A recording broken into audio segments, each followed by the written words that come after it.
This is the Lone Crater YouTube. We hope this video helps. In this video, I will explain how to put your Buick Enclave in neutral.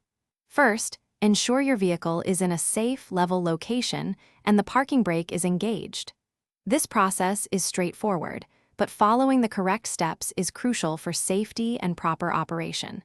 We'll cover everything from initial preparation to confirming the neutral position. Let's get started with the first essential step.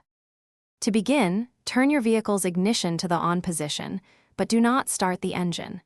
Next, firmly press and hold the foot brake pedal.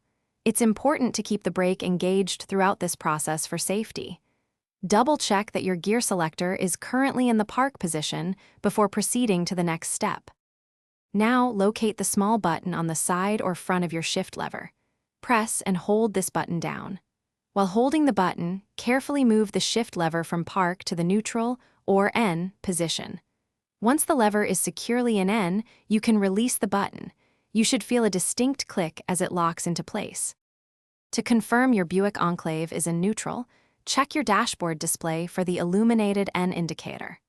If safe to do so, and on a slight incline, you can gently release the foot brake to ensure the vehicle can roll freely.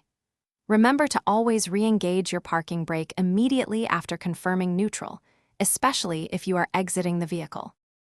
Thanks for watching. Consider subscribing if we helped you.